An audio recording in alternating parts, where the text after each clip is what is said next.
Bismillah ar-Rahman ar-Rahim. In the name of Allah, the Beneficent and Merciful. I bear witness that there is no God but Allah, and I bear witness that Muhammad is the messenger of Allah. Assalamu alaikum, my dear brothers and sisters, and once again, Ramadan Mubarak. This is your brother Abdul Mufakir Muhammad, thanking Allah for allowing us once again to partake in this blessed fast of Ramadan. Let me thank each and every one of you for joining us this morning on the Ramadan prayer line, the Ummah Reflects. And we pray that our time together will be beneficial in aiding all of us, or aiding us in our growth and development as believers in Allah. All brothers and sisters, we want to thank our beloved sister. We thank Allah for Sister Aisha Prime and her words with us yesterday. She spoke on yesterday's reading on our beloved Prophet Yusuf, peace be upon him, and how he handled the adversity that befell him from the vision from Allah, all the way up to his brothers doing what they did to him. And in the end, how our beloved brother Yusuf forgave his brothers. What a beautiful, beautiful lesson for us to learn. We thank Allah for our guest speaker yesterday, Sister Aisha Prime. Brothers and sisters, we thank Allah for our guest speaker today, and to carry us further into our program is our beloved brother and friend, Brother Abdul Akbar Muhammad. Brother Akbar. Assalamu alaikum. Wa alaikum salam, my brother. Bismillah ar-Rahman ar-Rahim. I bear witness that there is no God but Allah, and I bear witness that Muhammad is his messenger. I greet my brothers and sisters in America and throughout the world with the Ramadan Mubarak. It's a great pleasure just to listen to that call to prayer in the morning by Brother Shaheed. It's touching. I used to talk to the believers. I said, Minister Farrakhan just touches my soul. There's so much that we can do, but he speaks into our pain, our suffering, and our happiness. And that's the way I feel when I hear the brothers call to prayer. There's one short story I want to tell you. Muslims came from the Sudan after the Honorable Elijah Muhammad left us, and they were with the Rabata. They knew that the fastest growing Muslim community in America and perhaps the world was the community in America under the teachings of the Honorable Elijah Muhammad. So one of the doctors who was sent from Saudi Arabia, he was from Sudan, was sitting in the audience at Masjid Miriam in Chicago. And the minister was the one, they wanted the minister to call to prayer. And when the minister made that call to prayer, he turned to us and said, perfect, beautiful. And that's because of the minister's ability to sing them, number one, and he could carry that tune for the Adhan so beautiful that it touched our brothers from the Sudan. I've been trying to say this for a while, but today I want to try to just finish up a little that we talked about. My duty to myself is that I have a love and an appreciation of history. And I know what history means to the movement of societies and worlds and countries. And so therefore you must hold on to your history. Don't throw it away. We went to the country of Ethiopia. Unbelievable trip. The president, Zenawi, invited us there. He had an excellent talk. He's no longer the president. But after we had the meeting with him, we went to the market. Most of the Ethiopians, there are thousands in America, know Mercado Market in Addis Ababa. And we went there, just we will go and pray. There were so many people there, it was unbelievable. And I always say as I travel with the minister that the word about him, of him, and people want to see and touch him and hear him. How does it move so rapidly here in the Mercado market where there's a big mosque in Ethiopia, thousands of people. It was a rough ride, because some of the people got physical and they wanted to touch the hem of his garment. I witnessed this. And so the word of the minister, he touches the people's soul, and the word about his work in America moved around the world at a speed you would not believe. We went to a place called the Maldives. The Maldives is in the Indian Ocean, south of Sri Lanka. It's an all-Muslim country, and we had a rough time getting there. The minister's son, Joshua, bless his soul, he came to my room. He said, Akbar, can we speed this trip up anymore and get to our destination? I said, Josh, I'm doing the best I can, because he knew that the minister had health challenges, and to stay up that long and keep moving and traveling. And we finally got to the mosque, and the people just mobbed the minister. We did everything we could, including the security police. One of the brothers who has left us, Brother Salim, he was in the midst of it trying to hold the people back. Many people thought that they may want to harm the minister, and maybe one or two in there that think like that. But they said, I just want to touch him. I just want to touch his garment. And you say to yourself, the word and the work of the minister has spread so deep in the Maldives. There's 1,200 islands. There's only about 3,000 people, if that much. But his word and his work had reached the Maldives, touched the people, and he was in their midst, and they were not going to miss that opportunity. So I thank Allah for the work of the minister and what is going on around the world in terms of the Muslims. The minister reached into the bottom of the pit where our people were suffering, and he used what the Honorable Elijah Muhammad gave them, touched those individuals to bring them into a new life, a new understanding of life. And as a Muslim follower of the Honorable Elijah Muhammad, we thank him. He has given much to us, even in his time of sickness, and when we thought he shouldn't do anything or come out, he said, I just got to go. He just wanted to go. I wanted to make these different trips to different parts of the world and share what the Honorable Elijah Muhammad gave me that changed the course of my life. So, Brother Minister, if you're listening, I thank you. The trip to the Maldives was hard. I want to thank Brother Adima. He filmed it, and perhaps one day we will be able to show that film. My favorite part is when the minister was preaching, and he was preaching hard. The Italian Muslim just had to see him after he heard it. Jafar Khan, I got to talk to you. I have to talk to you.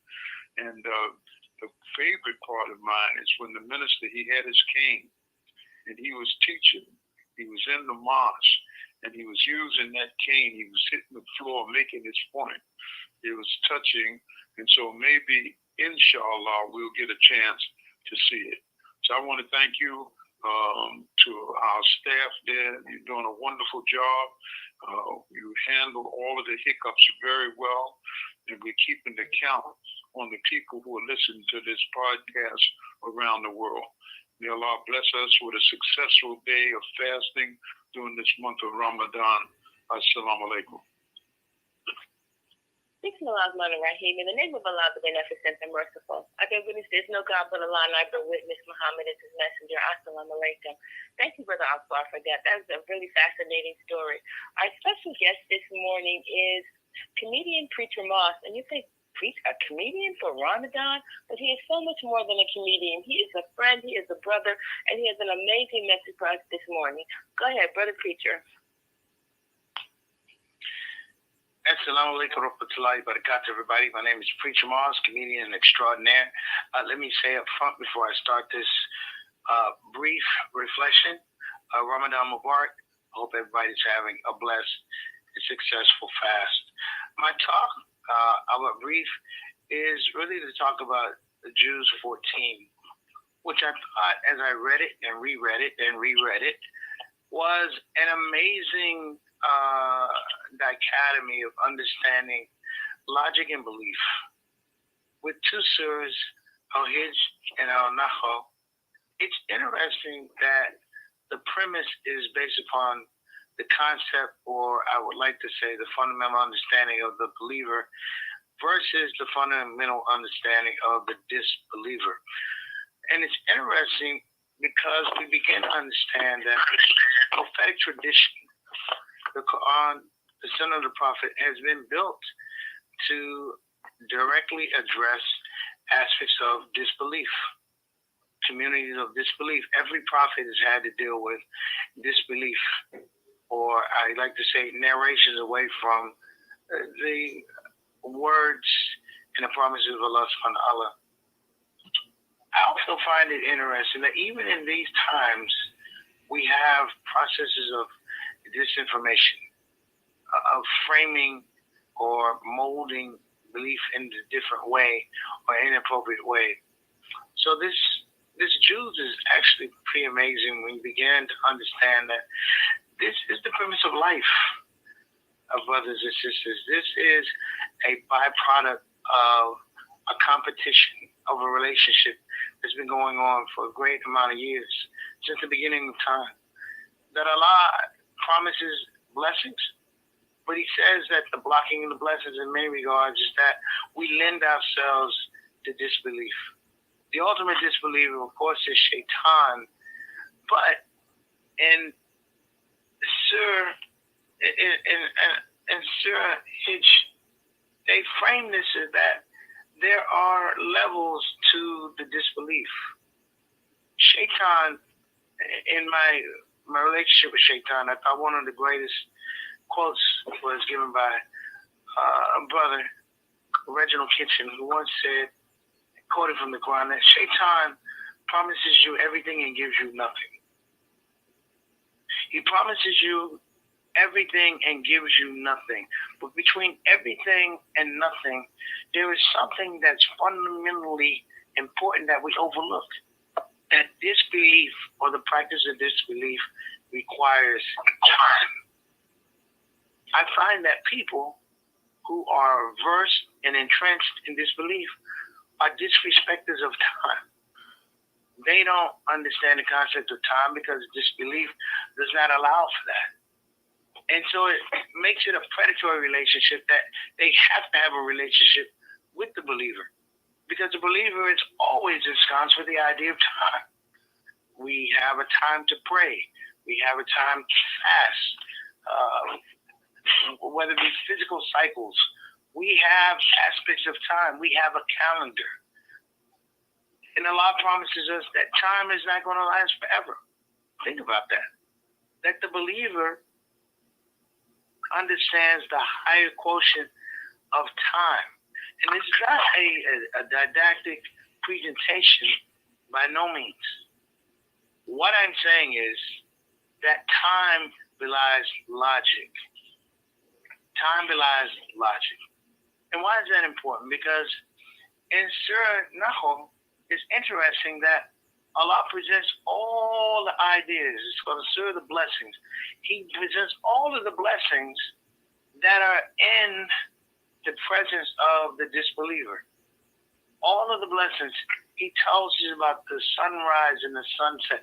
All the things. And the interesting thing that is that the things that the believer rejects are the things that they can't recreate on their own.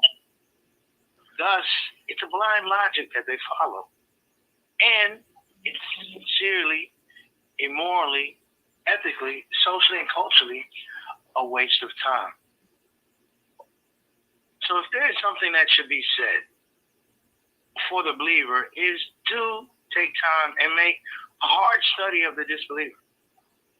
Because as it's stated in Surah Hijj, you can talk to the disbeliever as much as you want, but you'll just be wasting your time. That atonement comes on a day of judgment, Yom Kippur. But for us here that do take the time to believe, take the time to understand the logic of what's been laid out to us in creation, I think, brothers and sisters, and it's just my opinion, I think that it rewards us with more time.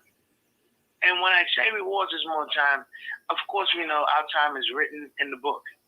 But it gives us different ways to value our time, whether it's getting closer to Allah subhanahu wa ta'ala, whether it's our children, whether it's tending to our families, whether it's taking care of our parents when they get old, that it allows us different pathways to engage time and get blessings along the way doing it. So I would encourage all of us, look at the concept of the disbeliever, but don't waste your time. Take part and parcel of the fact that Allah has shown you blessings. Blessings that you have and blessings you haven't even thought of. But He's carefully scoped for you and put in your purview what happens when you don't take care of these blessings. When you don't understand how a proper application of time and devotion and love and service to your community and service to Allah subhanahu wa ta'ala are the things that make time blessings. So just think about that. I hope you have a continued blessed Ramadan. My name is Preacher Moss. Assalamu alaikum wa rahmatullahi wa barakatuh. Take care. Wa alaikum salam, my dear brother, Brother Moss. Thank you for your words with us today and encouraging us to be more mindful of time. May Allah continue to bless you, sir. All praises are due to Allah. We will now have our brother to give us what we affectionately call Hadith of the day, Brother Jalil. Assalamu alaikum wa rahmatullahi wa barakatuh, Brother Musaka. May Allah bless you and all of those that are on the line today for the Ramadan prayer line, the Ummah Reflects. Assalamu alaikum to all of those that have gathered today, this morning, for another day of fasting in the month of Ramadan.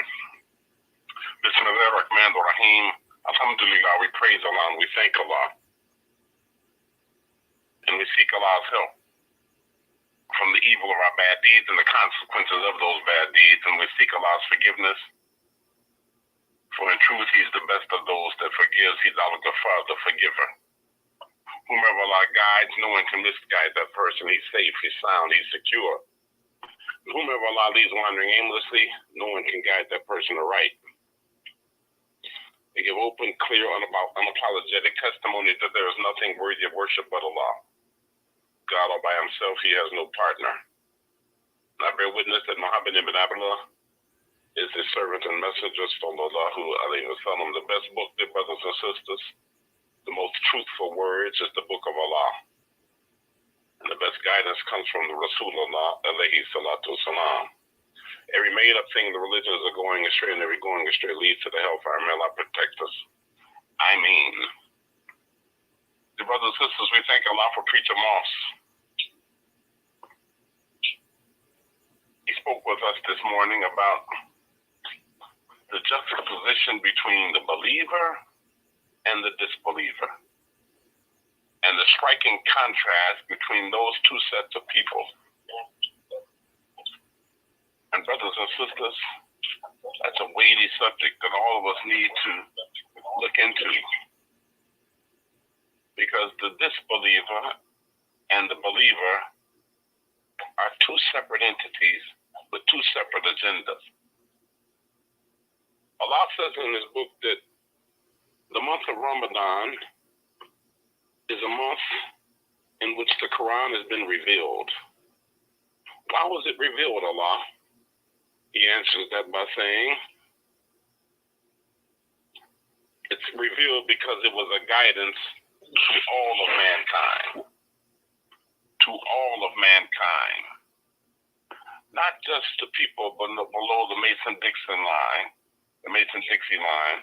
Not those who, not only guidance for those on the west coast of America, or not just guidance for those in Saudi Arabia, not just guidance for those in Indonesia, or not just guidance for those in West Africa. No, dear brothers and sisters, the Quran was revealed to be a guidance to all of mankind. And though it was revealed in that manner, regrettably, the disbeliever doesn't take that guidance. He doesn't receive that guidance. She rejects that guidance. And the believer opens up his heart to that guidance. And the disbeliever, Allah says in His book, has a dead heart. As a result of that dead heart, Allah has put a covering over his heart, a covering over our heart, so that guidance is rejected. One thing that Islam does that Brother Preacher Moss spoke about was the logic behind the disbeliever's belief. The logic behind the disbeliever's belief is subjective. It's related to the Quran and related to Islam. It's reprehensible for the disbeliever when the disbeliever sees a Muslim going 15, 16, 17 hours out the day and not drinking a sip of water or a morsel of food. That's reprehensible to them. It's absolutely absurd for the disbeliever, in his logic, to see the Muslim waking up at 4:30, 4:45, 5 o'clock in the morning to pray to his Lord.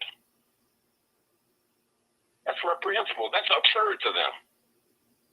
It's incredibly deplorable for the disbeliever, in his logic, to see a Muslim waking up in the morning and throwing water on his face and water on his hands and washing his feet and washing his elbows and washing his arms to pray to his Lord. That's foolish to them because their logic is subjective. You can be subjective, dear brothers and sisters, with regard to your dunya life, your worldly life. But you can't be subjective as it relates to the Quran. You have to be objective. You can be subjective to your dunya life. You can be subjective when you're striving to determine whether you want to buy your wife a Mercedes-Benz or BMW. You can do that. You can be subjective whether you want to determine whether you want to paint your living room walls brown or make them off-white. You can be subjective if you want to determine whether you want to send your child to the Hallmark Institution of Winston-Salem State University or make the horrible mistake of sending them to Bowie State or Howard or Tennessee State or Southern University or Morgan State or Hampton. You can be subjective like that. But you can't be subjective as it relates to the Quran. You have to be objective. You have to yield to what the Quran says and say, be as it is. That's the way we have to receive the Quran. But you only can receive that if you have a heart that's filled with openness and not a dead heart. A heart that is alive, a heart that is fertile, a heart that is fertile to receiving good news, a heart that is fertile to receiving faith. Because the heart that is dead is not fertile. It can't receive it. It rejects it. The disbeliever, dear brothers and sisters, is doomed. He's destroyed. I beg Allah, I plead with Allah, I petition Allah that He allows us to be safe on this path of Islam and safe on the path of the Sunnah. Assalamu alaikum wa rahmatullahi wa barakatuh. Wa alaikum salam, Brother Jalil. Thank you for the hadith of the day. We will now go to our sister Nisa with the Nisa report and the fast facts. Bismillah ar-Rahman ar-Rahim. In the name of Allah, the Beneficent, the Merciful, I bear witness there is no God but Allah, and Muhammad is His messenger. Assalamu alaikum rahmatullahi wa barakatuh. Our fast fact of the day is Surah Al-Fatiha is lit. It's a beast. It's like that. Or however you describe amazing things in your culture. Al-Fatiha is one of the most unique surahs in the Quran. Allah has commanded us to recite in each rakah and every salat Al-Fatiha. Muslims worldwide have a relationship with Al-Fatiha.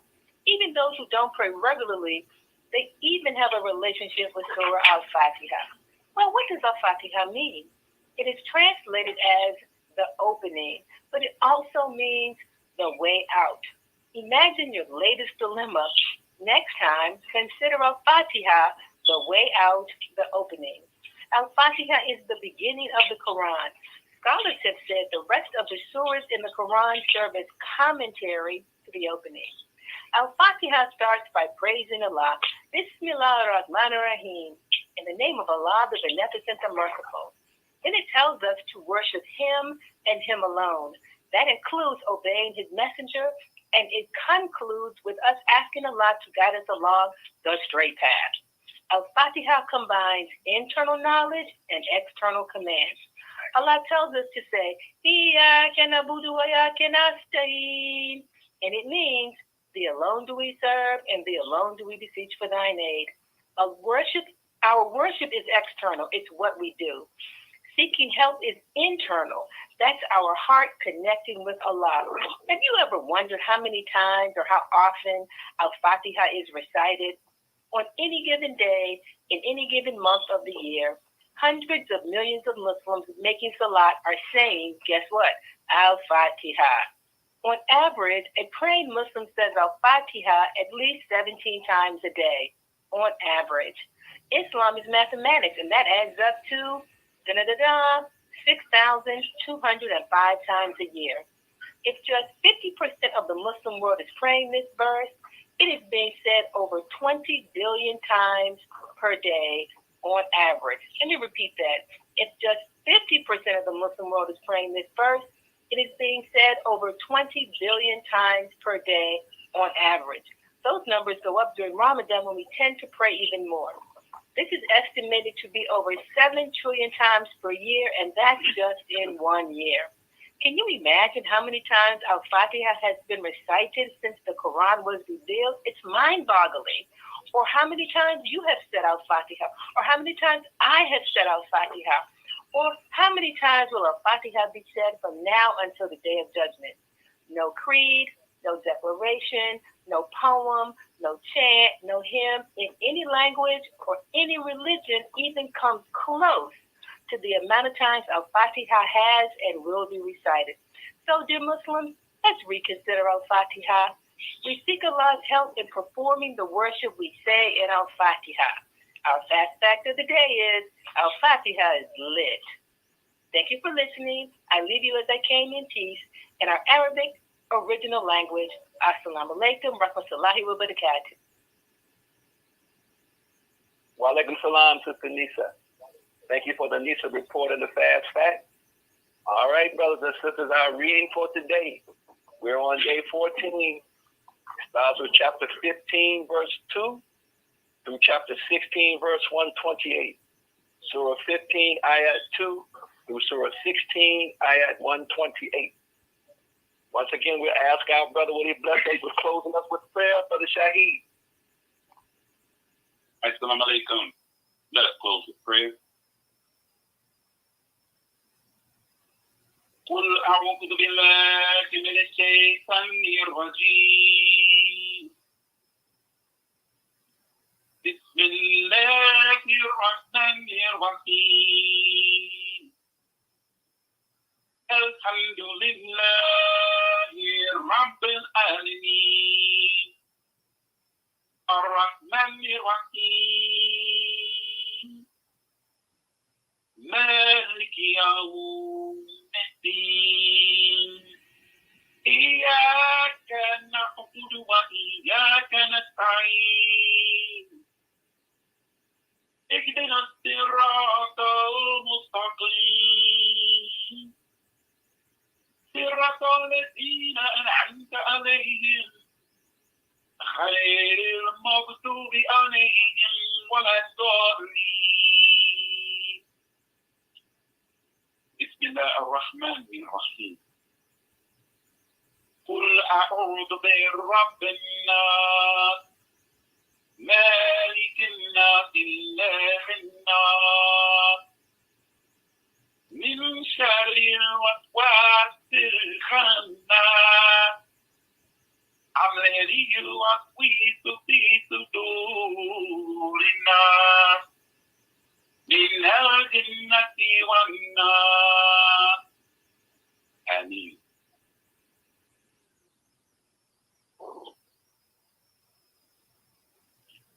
Ameen.